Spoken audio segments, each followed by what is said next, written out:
Kota Chaoge jauh. Bahkan jika kita bergegas ke sana tanpa penghalang, itu akan memakan waktu setidaknya setengah bulan. Ketika tentara lewat, pasti akan ada pengintai. Bagaimana kita bisa melancarkan serangan mendadak? Ada banyak warga Sang di kota Chaoge. Bahkan jika gerbang kota dibuka sesuai kesepakatan, siapa tahu itu akan menjadi seperti rawa dan menjebak tentara. Bagaimana mungkin Di Xin tidak waspada? Selama pasukan di sini bergerak, pasukan Sang pasti akan merasakannya. Jika kita menyerang dari depan dan belakang, saya khawatir pasukan kita akan berada dalam bahaya. Larut malam, di kamp tentara Zhou. Pejabat Zhou mengatakan bahwa serangan mendadak itu tidak dapat diandalkan, tetapi beberapa orang yang pandai mengamati tetap diam. Jiva mengerutkan kening dalam-dalam, dan matanya berkedip. Jiva memandang Guang Chengzi, yang sedang duduk di samping. Dia berdiri dan berkata dengan tegas, Di Xin kejam dan kejam. Hari ini, kita harus menyerangnya. Sekarang, hanya ada beberapa ratus ribu orang di tentara Zhou yang bisa bertarung. Dari sini ke kota Chaoge, ada lebih dari 1 juta pasukan Sang. Serangan mendadak adalah satu-satunya kesempatan bagi tentara Zhou. Tidak peduli berapa banyak yang abadi membantu, mereka tidak akan memiliki cukup pasukan. Di mana Guru Agung? Jiang Sang, yang tidak berbicara, berdiri dan menjawab, saya di sini. Grand Tutor akan memimpin pasukan dan berada di tengah. Aku harus mengerahkan semua pasukan elit, kuda, kereta perang, dan binatang buas yang bermutasi. Grand Tutor perlu memimpin pasukan yang tersisa untuk menarik perhatian pasukan Sang ke sini. Saya akan memimpin para elit untuk mengelilingi lembah angin barat dan bergegas ke kota Chaoge. Suara Jiva sangat tegas, tegas sampai pada titik ketegasan yang tak tertandingi. Jiang Sang berkata dengan suara rendah, Yang Mulia, apakah orang yang membuat perjanjian itu dapat dipercaya? Utusan tadi bahkan tidak mengungkapkan nama tuannya. Benar-benar, Jiva tersenyum dan berkata, dengan keabadian sekolah Chan sebagai penjamin, saya tidak khawatir. Guang Chengzi juga berkata, Yang Mulia, Anda hanya perlu memimpin pasukan. Saya akan mengatur semuanya. Meskipun kita yang abadi tidak dapat secara langsung mengganggu perubahan otoritas kerajaan Fana, kita dapat membantu raja mendapatkan angin, meningkatkan kekuatan kuda, dan membunuh para jenderal. Saya juga akan melindungi raja selama serangan mendadak di kota Chaoge ini untuk memastikan tidak ada yang salah. Baiklah, Jiva berkata dengan tegas, semuanya, tidak perlu membujukku lagi. Aku sudah mengambil keputusan. Persiapkan pasukan malam ini dan berpura-pura menyerang kota Chaoge besok. Para pejabat menundukkan kepala dan menerima perintah itu. Guang Chengzi sedikit mengangguk, Jiang Sang merenung sejenak dan bertanya, Yang Mulia, kota Chaoge dipenuhi oleh orang-orang dari bangsa Sang. Meskipun Di Xin kejam, dia didukung oleh orang-orang Sang. Jika Yang Mulia menyerang kota Chaoge, saya khawatir puluhan ribu pasukan tidak akan cukup. Di sudut tenda, lelaki tua berjubah bordir yang datang bersama Guang Chengzi maju setengah langkah dan membungkuk. Tolong kirim pasukan Anda, Yang Mulia. Orang-orang Sang di kota tidak akan mempersulit Anda. Tuanku sudah membuat persiapan. Jiang Sang berkata, Yang Mulia, bagaimana jika ini adalah tipuan Di Xin? Jiang Sang, Guang Chengzi sedikit mengernyit. Apakah kamu bahkan tidak percaya padaku? Jiang Sang tidak akan berani. Jiang Sang menundukkan kepalanya. Dia tahu bahwa betapapun khawatirnya dia tidak bisa mengubah apapun malam ini, dia hanya bisa tunduk pada Raja Wu dan menghela nafas. Yang Mulia, subjek lama ini bersedia mengikuti di sisi Anda. Tuan Jidan dapat menangani serangan tipuan itu. Subjek lama ini hanya bisa merasa lebih nyaman di sisi Yang Mulia, saya juga dapat mengatur formasi pertempuran dan strategi militer untuk memberikan dukungan tepat waktu. Jiva merenung sejenak dan mengangguk perlahan. Dia berkata dengan serius, itu lebih aman. Terima kasih, Perdana Menteri. Aku akan memobilisasi para elit sekarang dan mencari Tuan Jidan untuk mengingatkannya tentang pertahanan. Jiang Sang membungkuk dan meminta untuk pergi. Pria tua berambut putih itu juga terbang. Pada siang hari berikutnya, tentara Zhou terpecah menjadi 2 kelompok. Satu kelompok berpura-pura menyerang secara langsung untuk menarik perhatian tentara Sang. Di sisi lain, mereka bergerak ke arah selatan dan dengan cepat menghilang dari pandangan para pengintai bangsa Sang. Tentara Sang mencari selama beberapa hari dan menemukan jejak tentara Zhou ke arah Muye. Mereka buru-buru melapor ke kota Chaoge. Fei Lian ingin mengerahkan pasukan untuk mengepung dan menekan mereka. Namun, kecepatan pawai tentara jarang terlihat di dunia. Sebelum dia bisa mengatur garis pertahanan di mana-mana, pihak lain telah menembus ke pedalaman negara Sang dan mendekati kota Chaoge. Kota Chaoge diselimuti awan gelap. Nenek moyang dinasti Sang akan dikorbankan. Namun, Di Xin dan para menteri negara Sang berpikir bahwa tentara Zhou pasti akan lelah setelah berlarian. Tidak perlu bagi mereka untuk meninggalkan kota dan pergi. Di Aula Raja, puluhan jenderal Sang berlutut di depan aula dan meminta perintah untuk memimpin pasukan untuk menyerang tentara Zhou. Setelah berpikir dengan hati-hati, Di Xin memerintahkan Fei Lian dan putranya untuk memimpin pasukan secara pribadi. Namun, masalahnya mengikuti. Tidak ada pasukan di kota Chaoge, pada saat itu, pasukan yang tersisa sangat minim untuk mempertahankan kota Chaoge. Oleh karena itu, Di Xin memerintahkan para budak muda di kota untuk direkrut. Jika mereka memenangkan pertempuran ini, semua budak yang berpartisipasi dalam pertempuran ini dapat melepaskan status budak mereka, mendapatkan uang, sutra, tanah, dan berjalan bebas di kota Chaoge. Dalam semalam, ratusan ribu pemuda menanggapi. Perbendaharaan kota Chaoge mengambil ibu kota lamanya, orang-orang Sang mengumpulkan jatah dan baju besi yang tak terhitung jumlahnya. Dalam waktu singkat, mereka mengumpulkan ratusan ribu pasukan baru. Mereka dipimpin oleh puluhan ribu elit dan dilarikan ke medan perang tidak jauh dari kota Chaoge. Mu Ye, tentara baru berbaris selama beberapa hari, di bawah bimbingan para jenderal Sang, mereka sudah memahami arti, menyerang genderang, dan mundur. Di belakang tentara Zhou, yang berbaris terlalu cepat, ada berbagai pasukan yang mengejar mereka, selama mereka mencegat tentara Zhou di sini, mereka dapat membuat tentara Zhou tidak dapat berbuat apa-apa. Kota Chaoge secara alami akan baik-baik saja. Hari itu, langit tertutup awan gelap. Ratusan ribu pasukan muncul di cakrawala. Roda berguling dan kuda berlari kencang, ratusan ribu pasukan memancarkan semacam aura pembunuh. Mereka membentuk formasi dengan pasukan Sang di hutan belantara. Mereka tidak mendirikan kemah atau mengubur pot. Tentara Zhou mengambil jatah dan air mereka dan memakan makanan mereka. Sekilas, mereka sama sekali tidak terlihat lelah, sebaliknya, Jiva yang sedang duduk di kereta perang, memejamkan mata dan fokus. Wajahnya pucat. Meskipun ada tentara yang merawatnya, dia tampak seperti akan pingsan. Itulah reaksi yang seharusnya dimiliki tentara setelah berbaris selama beberapa hari, di depan tentara Zhou, Jiang Sang duduk di belakang 4 binatang buas. Dia menyapu pandangannya ke pasukan Sang di depannya dan tidak bisa menahan anggukan. Dia kemudian melihat tentara-tentara Zhou di belakangnya. Ketidakberdayaan dan desahan di matanya. Bagaimana mungkin Jiang Sang tidak tahu apa yang sedang terjadi? Beberapa hari yang lalu, pada malam pertama istirahat tentara, ketika dia sedang beristirahat di tenda, kakak senior Guang Chengzi menemukannya dan meletakkan sebuah kantong harta karun di depannya. Saat itu, dia dan Guang Chengzi duduk di seberang meja panjang.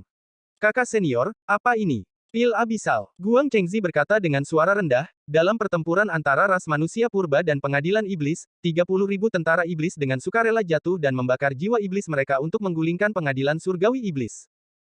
Ketika Xuan Yuan dan Ciyu bertempur, suku Ciyu memiliki sedikit tentara tetapi kuat.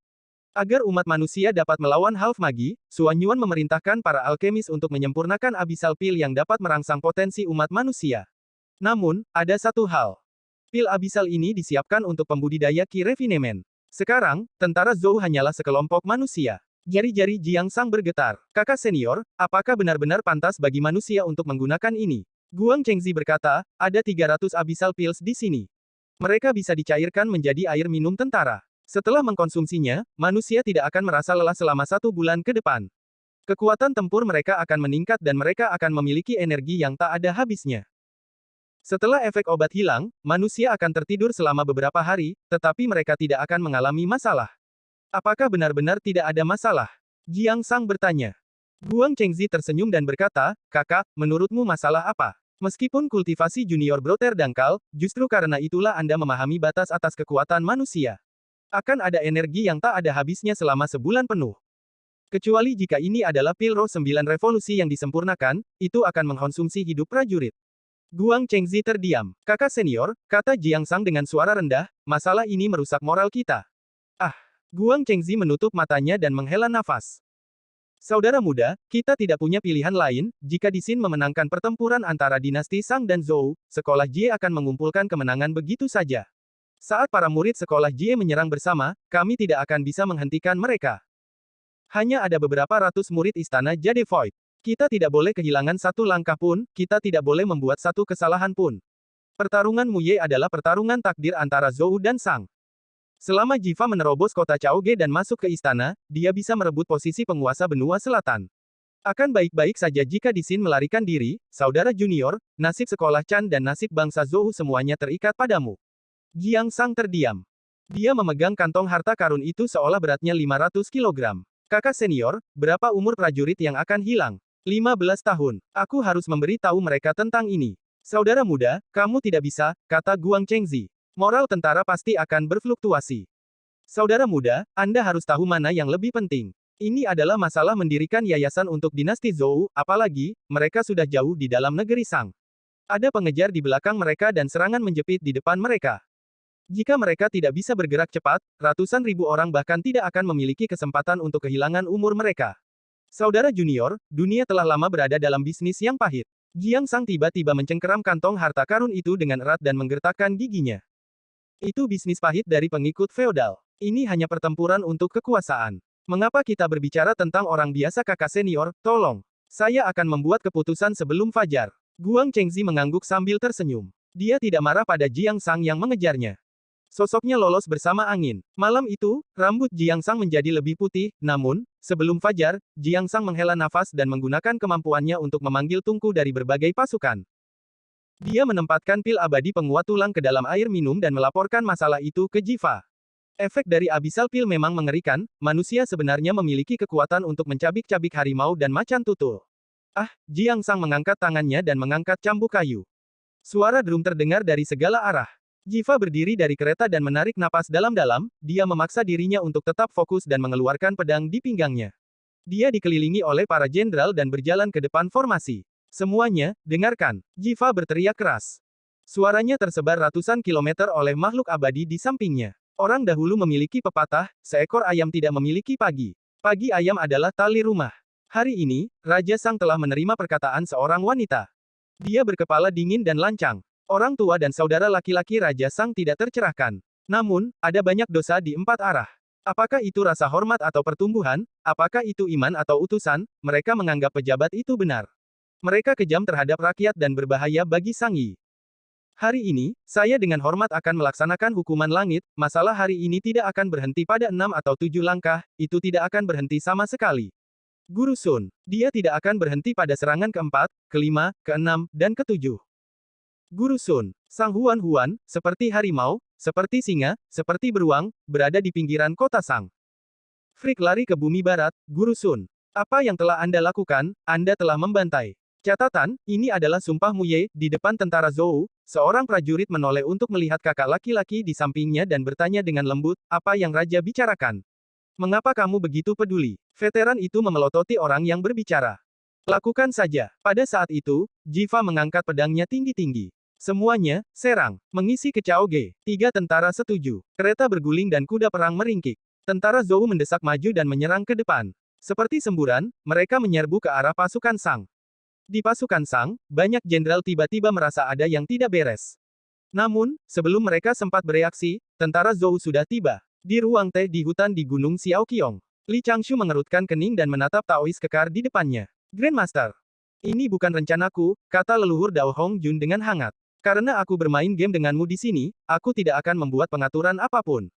Sejak Anda membunuh orang suci dalam pertempuran antara Sang dan Zhou, Anda telah memulai jalan ini. Anda membunuh Zunti dan naik ke peringkat ke-9 dari urutan Dao Surgawi. Anda juga bersahabat dengan sekolah Jie. Zhao Gongming memasuki pengadilan surgawi dan masuk 10 besar dari urutan Dao Surgawi. Apa yang akan dipikirkan oleh para murid sekolah Chan? Guang Chengzi tidak pandai berkelahi. Ranah daunnya lumayan, tetapi dia sedang memikirkan bagaimana menghadapi krisis sekolah Chan. Dia tidak seperti Anda. Dia dapat dengan mudah melarikan diri dari malapetaka dan melihat dunia dari sudut pandang pengamat. Dia berada dalam situasi tersebut, dalam kecemasannya, dia tidak bisa tidak menggunakan beberapa metode ekstrim. Changgeng, inilah kekuatan dari kecenderungan umum. Li Changshu mencibir dan berkata dengan tenang, Grandmaster, bukankah kamu terlalu bersih? Apakah ini kecenderungan umum? Jika bukan karena skema besar yang dibuat oleh Grandmaster, jika bukan karena takdir surgawi yang ditetapkan oleh Grandmaster, bagaimana mungkin ada tren seperti itu? Kakak senior Guang Chengzi memang tidak pantas. Saya secara alami akan menyelesaikan karma merencanakan melawan Jiang Sang nanti, namun, di bawah pengaturan Grandmaster, kakak senior Guang Chengzi hanya dapat melihat 2 atau 3 pilihan. Orang dalam situasi itu salah, tetapi orang yang mengaturnya adalah sumber dosa. Leluhur Dao Hong Jun mengangguk pelan. Kamu benar, dari sudut pandang seseorang dalam situasi tersebut, memang demikian adanya. Namun, Changgeng, saya tidak tahan lagi dengan situasi ini. Saya tidak punya keinginan atau permintaan. Yang saya pikirkan hanyalah manfaat dunia.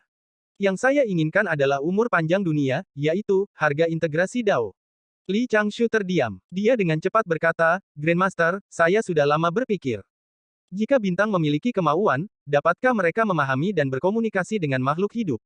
Dari kelihatannya, itu seharusnya tidak mungkin. Oh mengapa? Bukankah kamu contohnya? Li Changshu menghela nafas pelan dan terus melihat ke meja pasir di depannya. Dari meja pasir, pemandangan diproyeksikan di dalam hatinya. Dia bisa melihat seluruh situasi sekilas, meskipun ada banyak budak di pasukan Sang, pasukan baru itu berpisah dan melawan.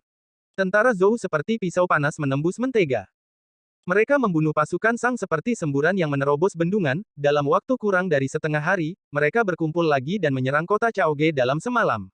Rumor menyebar di kota Chaoge. Raja Wu dari Zhou Ji memiliki mandat surgawi. Para prajurit dewa telah turun dari langit. Bangsa Sang telah pergi. Pengorbanan dan ramalan, yang menghancurkan dinasti Sang adalah dinasti Zhou. Raja Wu adalah putra langit. Ada jutaan tentara di tentara Zhou. Semuanya merah.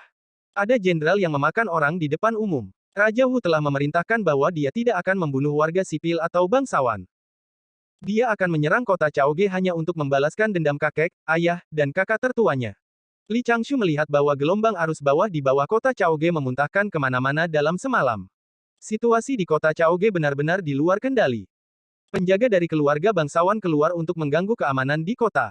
Prajurit swasta dan pembudidaya Ki Refinement berbaju hitam sudah mulai menyerang gerbang kota-kota Chaoge. Ada juga bandit yang berkeliaran dan membakar di mana-mana. Warga sipil yang bingung melompat keluar dan berteriak bahwa Di Xin adalah pejabat tua yang tidak terhormat. Mereka tiba-tiba muncul di berbagai jalan dan gang dan berteriak bahwa Di Xin ditinggalkan oleh nenek moyang dunia. Apa ini? Li Changshu tersenyum pahit. Kekuatan manusia bukan tandingan mantra abadi. Leluhur Dao Hongjun menggelengkan kepalanya sedikit dan berkata, ini adalah kegelapan hati manusia. Grandmaster, apakah Anda mencoba membujuk saya untuk tidak terlalu mengkhawatirkan makhluk hidup? Itu benar. Bahkan jika Anda melawan Dao Surgawi untuk mereka, mereka tidak akan berterima kasih atau menghormati Anda sama sekali. Hongjun berkata dengan tenang, hati makhluk hidup begitu rakus. Untuk keegoisan dan kesenangan mereka sendiri, mengapa mereka peduli dengan kehidupan orang lain? Anda sedang berpikir tentang bagaimana memperjuangkan kebebasan bagi makhluk hidup. Saya berpikir tentang bagaimana membiarkan makhluk hidup dan dunia bertahan untuk waktu yang lebih lama. Saya memikirkannya untuk waktu yang lama. Pada akhirnya, saya menyadari bahwa mengurangi keinginan makhluk hidup adalah satu-satunya jawaban, kebebasan perlu dibatasi. Membiarkannya pergi hanya akan membawa bencana. Li Changshu berkata, itu seharusnya tidak dibatasi oleh dunia. Hongjun menggelengkan kepalanya sedikit. Dalam menghadapi godaan kebebasan, manusia tidak bisa menahan diri. Namun, kolektif bisa melakukannya. Ketika tindakan individu dikendalikan oleh garis bawah moral dan norma formal yang dibentuk oleh kolektif, ketika mereka menghindari kejahatan dan menjadi sandera kolektif, mereka secara tidak langsung dapat menahan diri. Kejahatan makhluk hidup hanya disembunyikan. Selama kita memancingnya sedikit, dia akan meletus. Itu tidak menghilangkan bahaya yang tersembunyi. Sebuah kolektif tidak hanya menumbuhkan kejahatan makhluk hidup, tetapi juga kebaikan makhluk hidup. Li Changshu berkata, makhluk hidup yang dewasa akan mengerti bahwa apa yang kita lihat tidak hanya baik, tetapi juga jahat, itu adalah kenyataan. Apa yang harus kita lakukan adalah menyerang kejahatan dan mempromosikan kebaikan. Itu untuk melindungi lingkungan hidup kolektif ini. Grandmaster sepertinya mencoba menggunakan kakak senior Guang Chengzi sebagai contoh untuk meyakinkan muridnya, namun, Guang Chengzi tidak dapat mewakili seluruh makhluk hidup atau bahkan lingkaran kecil keabadian sekolah Chan. Grandmaster, ada perbedaan mendasar antara cita-cita kita. Baik dan jahat ada pada saat yang bersamaan, mengapa dunia tidak bisa lebih toleran terhadap kebaikan dan kejahatan makhluk hidup? Dao Surgawi harus tidak memihak. Grandmaster, sebagai perintis, Anda harus membimbing makhluk hidup untuk berbuat baik. Mengapa Dao Surgawi bergabung dengan Grandmaster dan memilih untuk menekan makhluk hidup? Dao leluhur Hongjun menghela nafas dan berkata, jika Canggeng bisa duduk di posisi saya, dia akan mengerti. Ini klise yang tidak berguna lagi. Li Changshu berkata, Grandmaster, jika Anda dapat memberitahu saya alasan spesifiknya, saya akan segera membawa orang keluar dari dunia primordial dan berubah menjadi salah satu dari mereka untuk melarikan diri. Saya akan memenuhi Dao dan Grandmaster Surgawi. Kilatan tajam melintas di mata Dao leluhur Hongjun. Grandmaster, kamu tidak bisa memberitahuku. Li Changshu menghela nafas dan berkata, dunia tidak memiliki sifat.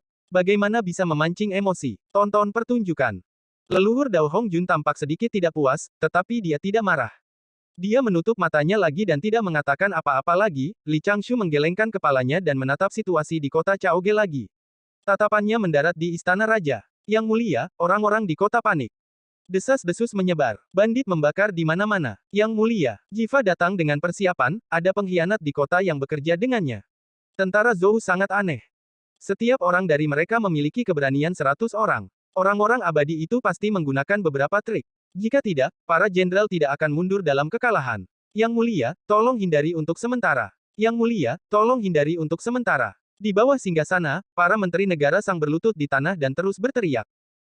Di singgasana, Disin menatap kosong ke langit suram yang diwarnai jingga oleh api di luar aula. Apakah saya melakukan kesalahan? Apakah saya mempercayai orang yang salah? Yang mulia, Paman Wang, Bigan, masuk dengan cepat dari luar aula. Dia tidak peduli dengan nafasnya sendiri dan berteriak, Yang mulia, tolong segera pindah ke timur. Elit tentara Sang semuanya ada di ekspedisi timur. Pertempuran ini bukanlah kesalahan raja atau para prajurit. Namun, raja hanya perlu menghindari bencana kematian hari ini. Besok, Anda dapat menyerang dari timur dan merebut kembali kota Chaoge. Orang-orang Sang bersatu, kami tidak akan mengecewakan Anda. Diam. Disin tiba-tiba berteriak dan berdiri. Dia mengutuk, aku bukan raja pengecut. Aku tidak takut pada bocah Jiva itu. Yang mulia, Bigan berkata dengan tegas, kita tidak bisa impulsif sekarang. Fondasi dinasti Sang ada di pundakmu. Bahkan para leluhur mengawasiku. Para leluhur mengawasi raja ini. Mata Disin memerah.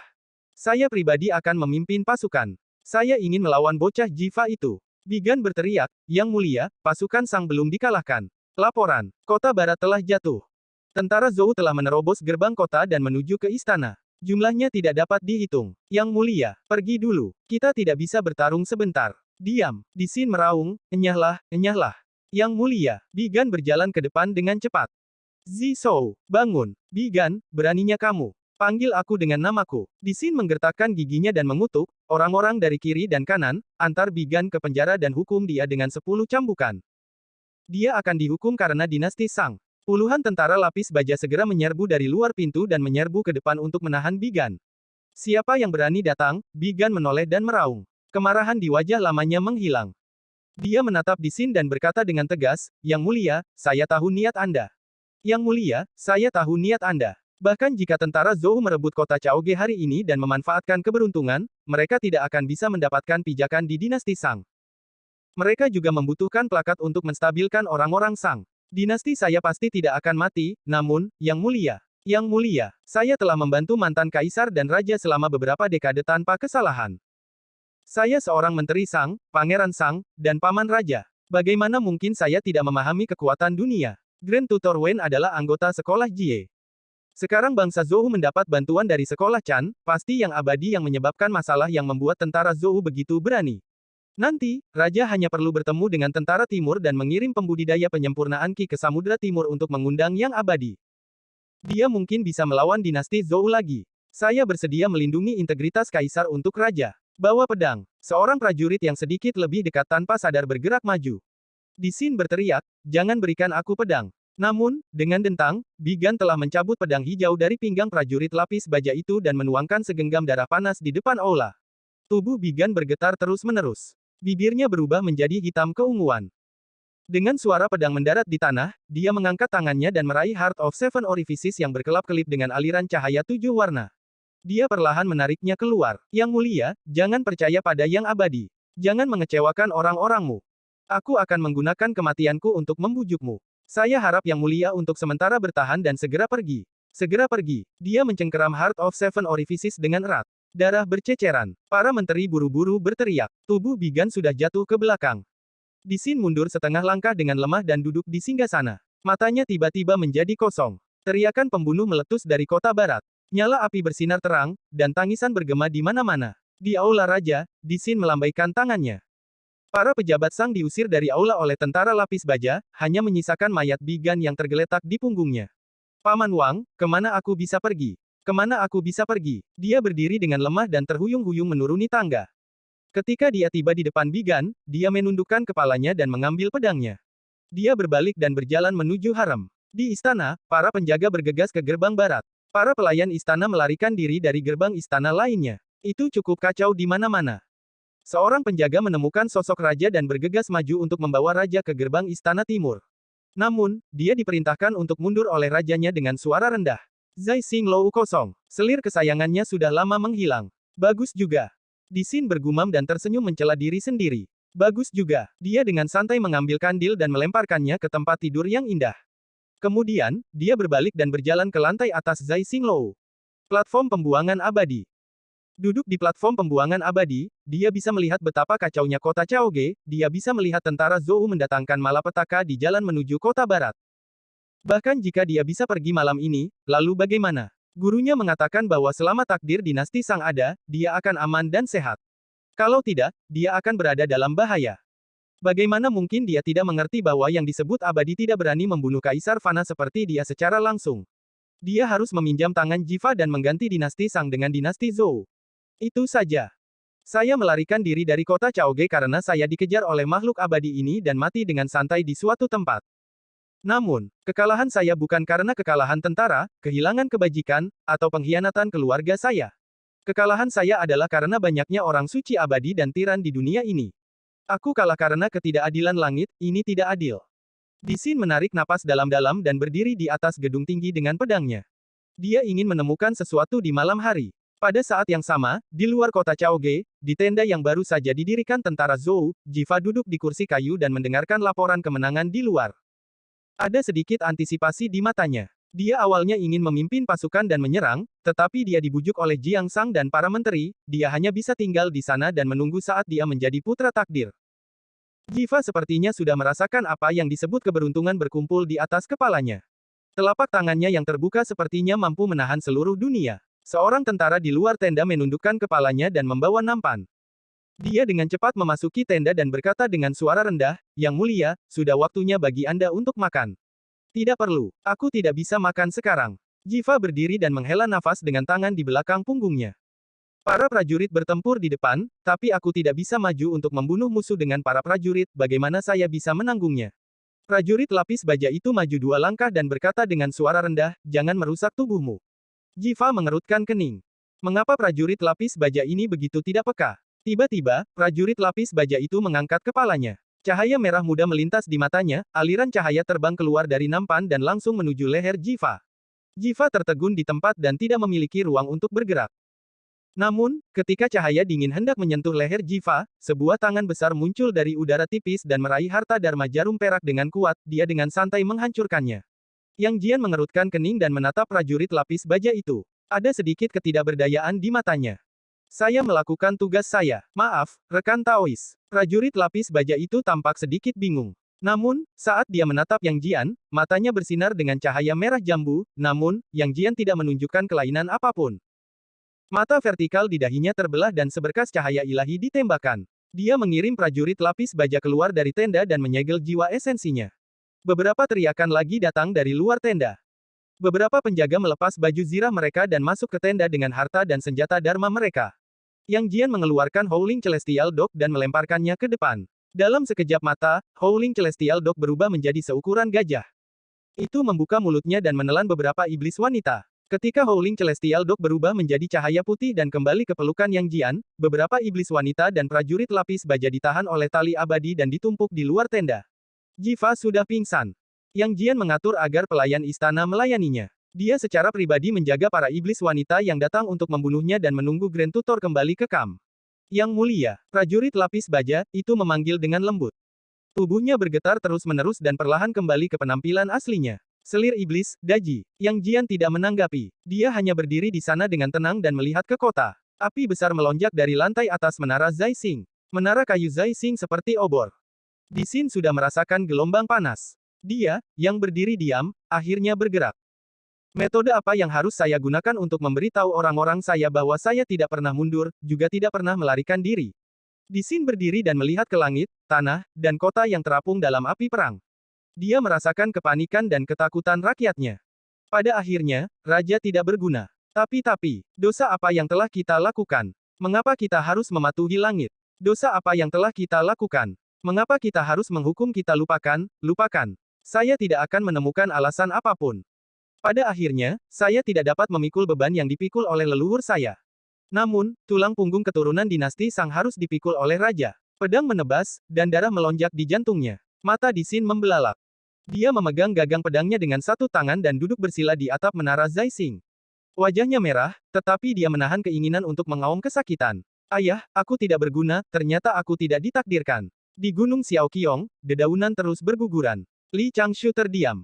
Dia telah menyimpulkan kematian di Xin berkali-kali. Itu hanya situasi yang akan terjadi setiap saat, jadi dia tidak tersentuh. Namun, di Xin meninggal, Li Changshu tidak menyangka bahwa hati Dao-nya akan sedikit berfluktuasi. Grandmaster, tujuan utama datang ke Gunung Xiaoqiong adalah untuk mencegah saya mengganggu proses dinasti Sang Dinasti Zhou, Li Changshu berkata perlahan, sebenarnya, Grandmaster, kamu tidak harus datang ke sini. Hal pertama yang saya pikirkan adalah Sekte Dao. Selain itu, saya telah memberikan banyak petunjuk kepada Di Xin. Saya tidak akan mengganggu dunia fana. Hong Jun tersenyum dan berkata, kamu memang terlihat seperti guru penganugerahan Tuhan. Li Changshu menarik napas dalam-dalam dan mengeluarkan jimat giok dari lengan bajunya. Dia menempatkan mereka di depannya. Grandmaster memenangkan putaran kedua. Grandmaster, apakah Anda akan menyebutkan formasi susunan ketiga? Cageng, kamu tidak perlu terlalu serius. Hong Jun tersenyum dan berkata, kamu dan aku masing-masing memenangkan satu putaran. Mengapa kita tidak menyerah pada putaran ketiga? Mari kita mulai formasi susunan ketiga, Grandmaster. Tidak mudah bagiku untuk menang. Li Changshu tersenyum dan mengetuk jarinya dengan lembut, jimat batu giok di depannya hancur satu demi satu. Pada saat itu, dalam Tricilio Kosem, Yang Mulia Wang Qing, Jiang Liner, Jiu Jiu, Bai Ze, dan makhluk hidup lainnya yang terkait erat dengan Gunung Xiaoqiong memiliki dua jimat batu giok yang hancur. Hong Jun tersenyum dan berkata, formasi susunan ketiga sebenarnya tidak ada artinya. Pada akhirnya, Chan Jie tidak akan bertarung sampai mati. Grandmaster, saya sebenarnya punya beberapa pertanyaan. Oh, katakan padaku, Li Changshu berkata, jika Guang Chengzi tidak ikut campur secara paksa, apakah dinasti Sang akan menang kali ini? Ya, leluhur Dao. Hong Jun setuju tanpa ragu. Sebenarnya, saya juga telah mempertimbangkan dengan hati-hati apa yang akan terjadi jika saya membiarkan dinasti Sang berlanjut selama beberapa ratus tahun lagi. Namun, hasil dari deduksi adalah bahwa kebangkitan Dao manusia terlalu menjadi ancaman bagi Dao surgawi. Aku tidak berani melepaskannya. Apakah tindakan Guang Chengzi dipengaruhi oleh Grandmaster? Aku tidak melakukan apapun pada Guang Chengzi, kata Dao leluhur Hong Jun. Saya hanya membiarkan Guang Chengzi melirik hasil pengurangan itu. Pemahamannya tidak buruk, dan dia peduli dengan sekolah Chan. Li Changshu menatap Hong Jun. Ada sedikit ketidakberdayaan di matanya. Tiba-tiba, dia terhibur olehnya. Lupakan saja, pada akhirnya sulit untuk memiliki peluang 98% untuk menang dalam skema besar dunia. Grandmaster, aku akan menghukum kakak senior Guang Chengzi karena merencanakan untuk membunuh kaisar manusia dan ikut campur dalam perselisihan dunia fana seperti yang kamu harapkan. Tapi mulai sekarang, Grandmaster, tolong jangan ikut campur di dunia sekuler benua selatan. Li Changshu berkata perlahan, putra surgaji memerintah pengadilan surgawi dan manusia yang bergabung ke dalam aturan pengadilan surgawi adalah hasil yang diinginkan Grandmaster. Grandmaster telah melakukannya. Saya tidak akan menghancurkan situasi ini karena akan membahayakan manusia di benua selatan dan melibatkan manusia yang tak terhitung jumlahnya. Tapi selanjutnya, dewa harus menyelesaikan masalah mereka sendiri. Senyum Hong Jun berangsur-angsur menghilang. Dia berkata, apakah kamu tahu apa yang kamu katakan? Tatapan Li Changshu tajam. Mulai sekarang, kami telah mencapai konsensus. Di masa depan, Dao surgawi tidak akan mengganggu manusia. Sebagai ancaman, saya bisa membiarkan umat manusia menyalakan api obor kapan saja. Grandmaster, Anda harus tahu bahwa api obor telah diwariskan kepada saya oleh Suiren. Namun, jika Grandmaster setuju, saya akan mengambil inisiatif untuk menghukum Guang Chengzi dan membuat sekolah Chan dan sekte Dao rontok. Hong Jun tersenyum dan berkata, jika demikian, situasi dari tiga sekte yang Anda kelola dengan susah payah pada tahap awal tidak akan dipertahankan lagi.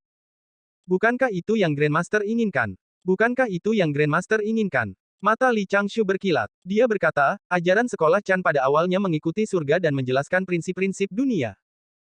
Sejak awal, ketika saya menghitung semua peluang kemenangan, saya telah menganggap paman guru kedua berada di pihak Dao surgawi.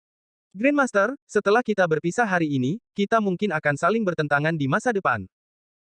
Mulai sekarang, saya hanya bisa memanggil Anda Grandmaster Fellow Daoist, rekan Taoist, tolong panggil saya dengan nama saya. Setelah mengatakan itu, Li Changshu perlahan berdiri. Dia sebenarnya sedang menunggu pertempuran antara dinasti Sang dan Zhou berakhir dan leluhur Dao menyelesaikan naskahnya, hanya dengan cara itu manusia dapat menghindari pusaran berikut dan membuat manusia dari umat manusia menjadi cacat Dao surgawi dan bukan kelemahannya. Karena masalah itu sudah selesai, tentu saja tidak perlu berdiri di atas upacara. Li Changshu menangkupkan tangannya dan berkata, aku tidak akan menahanmu lagi, rekan Taoist.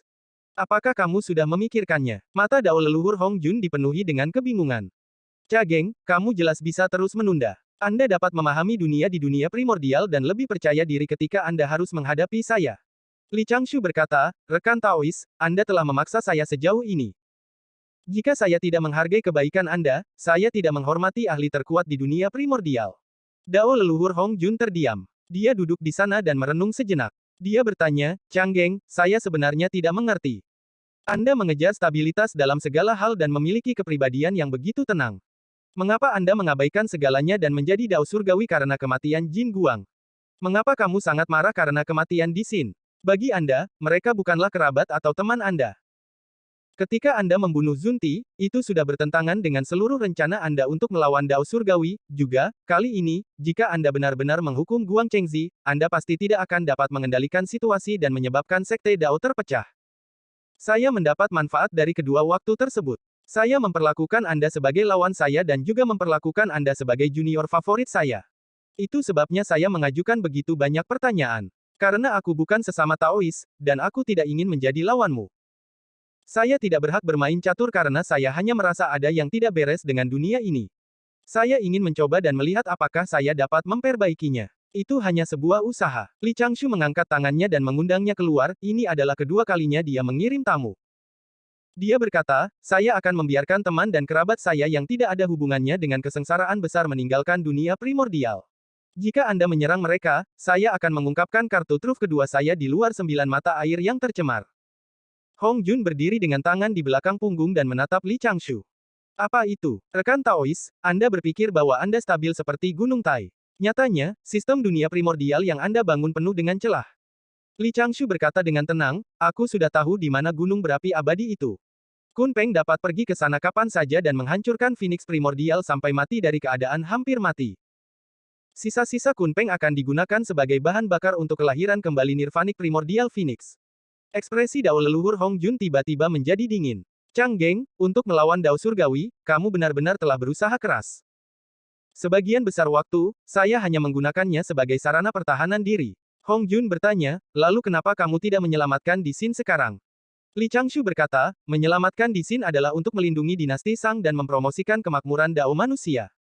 Saya selalu ingin melakukan itu. Terutama setelah senior Suiren mengorbankan dirinya, saya menyimpulkan banyak kemungkinan, saya ingin melindungi dinasti Sang dan bahkan memikirkan bagaimana mengasuh putra ketiga Di Xin, Zigeng. Namun, ini hanya akan menarik umat manusia ke dalam permainan antara saya dan rekan Taois, dan menarik kita semakin dalam. Rekan Taois, Anda tidak memiliki garis bawah. Anda membunuh manusia tanpa menanyakan alasan apapun. Saya tidak berani menyelamatkannya. Aku juga tidak bisa menyelamatkannya. Alih-alih membiarkan manusia berdiri di sisi saya dan kehilangan 90% dari mereka lagi, saya mungkin juga membiarkan Anda memenuhi keinginan Anda dan membiarkan manusia menjadi bagian dari operasi Dao Surgawi. Selanjutnya, selama saya tidak menyentuh manusia, manusia akan 98% stabil.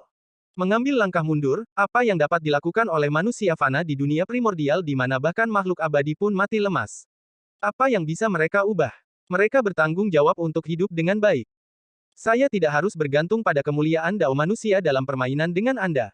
Saya tidak harus membiarkan mereka mengorbankan diri mereka sendiri tanpa alasan. Setelah menimbang pro dan kontra, saya hanya bisa membiarkan kaisar manusia saat ini menderita beberapa keluhan. Ini adalah rencana dengan kerusakan paling sedikit. Oke, wajah Hong Jun sedikit tersentuh. Dia tersenyum tipis. Kamu benar-benar berbeda dari seniormu itu. Li Changshu menangkupkan tangannya dan membungkuk. Leluhur Dao Hong Jun mengembalikan busur itu. Di saat berikutnya, leluhur Dao Hong Jun berubah menjadi seberkas cahaya dan menghilang dari Gunung Xiaoqiong dalam sekejap mata. Li Changshu berdiri diam beberapa saat dan menoleh untuk melihat ke ruang catur. Setelah sekian lama, katanya, dia berkata, Zong, bawa Ling, dan Gunung Xiaoqiong ke kota Suandu dan jemput semua orang yang bisa kamu jemput. Sebelum Chaos Bell bisa menjawab, sosok Li Changshu sudah menghilang bersama angin. Ayah, aku tidak berguna. Jadi aku bukan takdir surgawi. Siapa di halaman belakang kediaman Dewa Air, Yukin Genya membuka matanya. Dia, yang sedang bermeditasi, merasakan sakit yang tak bisa dijelaskan di hatinya. Apa yang sedang terjadi? Apa yang saya lihat barusan, kota Chaoge, yang telah terbakar sepanjang malam, menyambut fajar, sejumlah besar pasukan menyerbu kota Chaoge, yang mengeluarkan asap hitam kemana-mana. Di tengah gerbong, seorang pria asing duduk tegak. Rakyat jelata yang pendiam di jalan, pedang yang bersinar di jalan, dan para prajurit yang memancarkan aura pembunuh yang kuat, di kejauhan, gedung tinggi sudah hangus hitam, dan mayat duduk diam di gedung tinggi, konvoi tiba-tiba berhenti. Sejumlah besar sosok berjubah mewah muncul di depan jalan. Kebanyakan dari mereka berlutut di pinggir jalan, seorang lelaki tua yang menurut Yukin Genya memiliki hubungan darah yang lemah dengan berlutut di tanah dan berjalan maju dengan berlutut. Dia membuka dadanya dan mengangkat tangannya tinggi-tinggi. Di Xin Wudao, aku bersedia menghormati Raja. Wei Ziki, Yukin Genya tiba-tiba berdiri. Saat cahaya keemasan berkelap-kelip, sosoknya yang mempesona, yang sebelumnya hanya mengenakan gaun tipis, ditutupi oleh baju zirah yang pas. Memegang pedangnya, Yukin Genya tidak tahu kemana dia pergi. Namun, dia memiliki keinginan untuk membunuh keturunan tidak berbakti yang berjalan maju dengan berlutut. Keturunan saudara laki-laki yang tidak berbakti. Saat dia membuka pintu dan berjalan keluar, dia melihat sosok itu berdiri di depannya. Kakak Changshu, ikuti aku. Li Changshu mengulurkan tangan kanannya. Yukin Genya mengulurkan tangan kirinya tanpa ragu, begitu tangannya yang ramping mendarat di telapak tangan Li Changshu, Yukin Genya merasakan aliran cahaya berkelap-kelip di sekelilingnya, terus berubah seperti ilusi. Pergeseran kosmik. Detik berikutnya, dia sudah berada di atas lautan awan. Sebelum Yukin Genya dapat bereaksi, Li Changshu berkata, Genya, apakah kamu ingin pergi bersamaku? Buat keputusan sekarang. Kakak senior, apa yang terjadi padaku? Li Changshu berkata dengan hangat, tidak apa-apa. Hanya saja aku harus pergi, apakah kamu ingin terus tinggal di pengadilan surgawi atau pergi ke Laut Chaos bersamaku? Jika Anda memilih yang pertama, Anda dapat melanjutkan apa yang saya lakukan selanjutnya. Jika Anda memilih yang terakhir, Anda akan dibawa ke dunia luar untuk menunggu saya. Yukin Genya tertegun, kemudian, dia bertanya, kakak senior, apakah Anda membutuhkan saya untuk tinggal? Bangsa Sang membutuhkanmu. Kalau begitu, maka aku akan tinggal. Yukin Genya menggigit bibirnya dengan lembut. Tatapannya sedikit kacau, tapi dia menatap Li Changshu. Kakak senior, aku ingin tinggal, bukan hanya untuk apa yang akan saya lakukan selanjutnya, tetapi Genya merasa bahwa, kakak senior tidak kekurangan teman. Genya dapat melakukan banyak hal berarti di pengadilan surgawi. Baiklah. Li Changshu tersenyum dan menyerahkan kantong harta karun kepada Yukin Genya. Ambil ini. Ini hadiah perpisahanku. Ikuti aku, saya akan menjelaskan secara singkat apa yang terjadi dan apa yang harus Anda lakukan. Anda perlu membunuh seseorang. Jangan ragu, saat dia berbicara, Li Changshu mengendarai awan dan turun ke 9 langit bersama Yukin Genya. Pada saat itu, mereka tanpa sadar telah tiba di dekat kota Chaoge. Li Changshu memberi isyarat dan menunjuk cermin awan. Dia melihat situasi di cermin bersama Yukin Genya. Cermin awan menunjukkan platform kayu sementara di depan istana besar di kota Chaoge. Genderang terdengar seperti guntur, dan kerumunan bergerak. Lebih dari 10 drum bergemuruh. Lingkaran warga Sang mengelilingi peron dan melihat sosok-sosok di peron. Itu adalah Guillotin. Seorang lelaki tua duduk di depan beberapa bendera. Dia mengenakan seragam resmi ungu dan tampak lelah. Dia adalah guru besar bangsa Zhou, Jiang Sang. Di depan Jiang Sang, wanita cantik tiada taraf itu sedang berlutut di sana. Dia diikat oleh tali abadi. Pada saat itu, matanya kosong dan dia menundukkan kepalanya dalam diam. Itu adalah Daji. Seorang jenderal berjalan maju dan tidak berani menatap Daji. Dia berkata dengan keras, Grand Tutor, kami telah mengetahui bahwa ini adalah selir iblis di Xin. Dia telah menyebabkan kekacauan di istana kekaisaran dan melakukan banyak hukuman kejam. Kejahatannya tidak dapat dimaafkan. Grand Tutor, tolong segera penggal kepalanya. Petik 2 tanda seru. Jiang Sang sedikit mengernyit dan mengelus janggutnya. Guru besar. Di bawah panggung, Du Xingxun menghentakkan kakinya dan berteriak, iblis wanita ini harus dibunuh. Teguran lembut datang dari samping. Itu adalah Neza kecil, yang baru saja bergegas ke kota Chaoge dengan roda angin api. Dia mengutuk dengan marah, mengapa kamu berdebat? Apakah giliranmu untuk berbicara? Du Xingxun mengeluarkan senyum jelek dan menundukkan kepalanya untuk mundur. Jiang Sang bertanya, Daji, apakah kamu tahu kejahatanmu? Saya tidak tahu kejahatan saya. Daji menjawab dengan dingin. Dia masih tidak mengangkat kepalanya, meskipun suaranya lembut, semua orang bisa mendengarnya dengan jelas. Jika saya mengaku, saya akan mendiskreditkan Raja. Raja adalah penguasa kebangkitan bangsa Sang. Dia berbakat, berani, dan bertekad. Dia telah memberikan segalanya untuk bangsa Sang. Anda hanya menggunakan kekuatan abadi untuk menang secara tercela. Anda bisa membunuh saya, tetapi Anda tidak bisa mempermalukan saya. Anda dapat membunuh saya, tetapi Anda tidak dapat menghukum saya sama sekali. Anda tidak pantas mendapatkannya. Kamu penyihir. Jenderal itu melotot marah dan segera mengangkat tangannya untuk menghunus pedangnya. Jiang Sang memberi isyarat untuk berhenti dan menatap Daji. Jenderal lain melompat dari samping.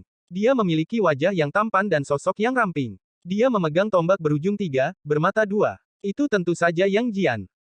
Yang Jian berkata dengan tenang, Grand Tutor, mengapa kamu tidak memenuhi keinginan Daji dan mengirimnya ke platform penganugerahan dewa untuk bersatu kembali dengan Di Xin? Tentu. Jiang Sang mengangguk perlahan. Tidak. Tiba-tiba, seorang pejabat Zhou berteriak, dia harus dihukum dulu. Yang Jian memandang Zhou Chen dan bertanya, apakah penting untuk menghukum atau tidak? Pejabat Zhou berteriak, ini adalah selir tercinta di Xin. Dia membunuh Ratu Jiang yang mulia. Dia harus dihukum. Jika tidak, dunia tidak akan diyakinkan.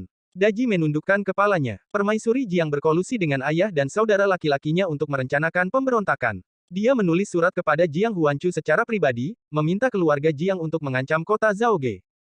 Pembersihan keluarga Jiang oleh raja hanya demi kepentingan politik nasional. Jika permaisuri Jiang benar-benar berbudi luhur, mengapa dia menggunakan kekuatan ayah dan saudara laki-lakinya untuk mengancam raja? Menteri Zhou berkata dengan tegas, menipu orang dengan kebohongan. Yang Jian menatapnya dengan dingin. Siapapun yang ada di sini hari ini, jangan menyebut kata malu. Apa maksud Grand Marshal dengan ini? Apa maksudmu? Yang Jian melepas helmnya dan melemparkannya ke kaki Zhou Chen.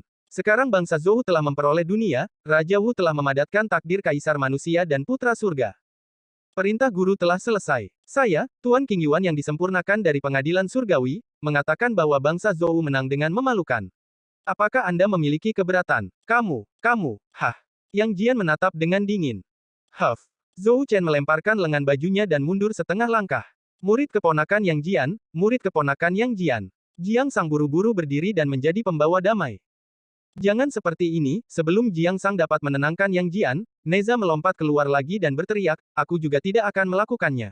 Lagi pula, pekerjaanku sudah selesai. Aku akan kembali dan mencari ayahku sekarang. Kalian, ini, Jiang Sang sedikit tidak berdaya. Dia berkata, kami bahkan belum membahas hadiahnya, bagaimana kita bisa mengundurkan diri seperti ini, pada saat itu, dia tiba-tiba mendengar tawa kecil. Di langit di sampingnya, seorang wanita abadi dengan gaun menyala menunggangi awan. Dewi Roh Api.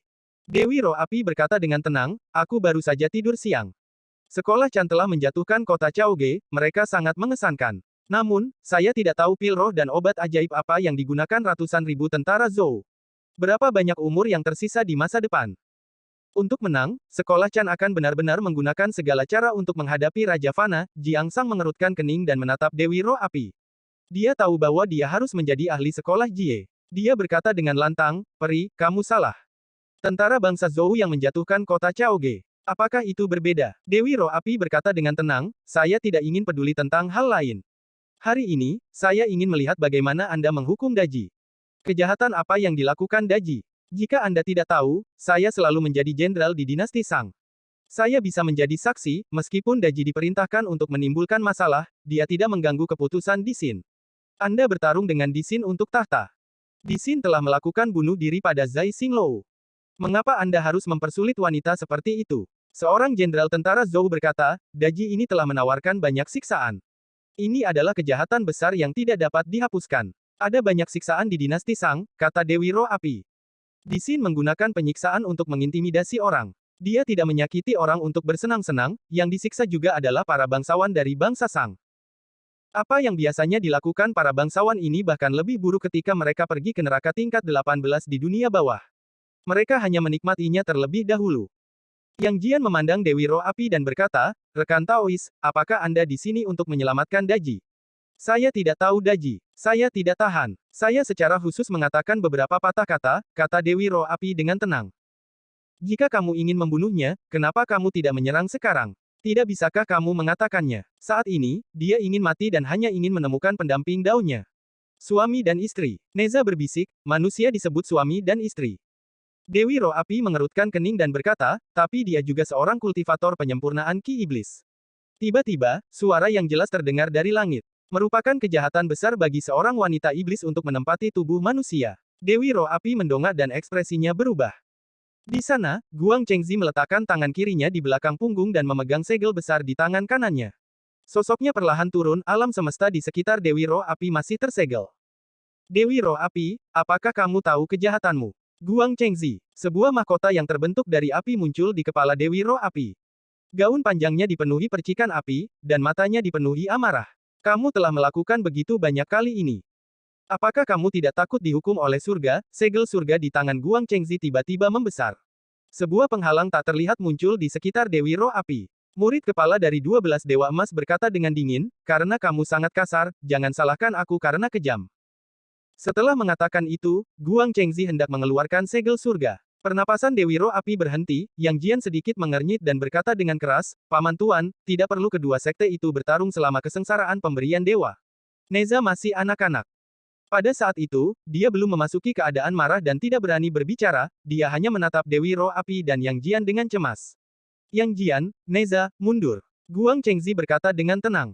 Segel surga bersinar terang dan menekan Dewi Roh Api. Sosok Yang Jian melompat dan tanpa ragu-ragu, dia menekan Heaven Flipping Seal. Kematian Jin Guang telah mengajarinya satu hal. Jika dia ingin bertahan dalam keyakinannya, dia harus mengikuti keyakinannya. Dia tidak bisa ragu sama sekali. Guang Chengzi mengerutkan kening dan hendak menunjuk Yang Jian.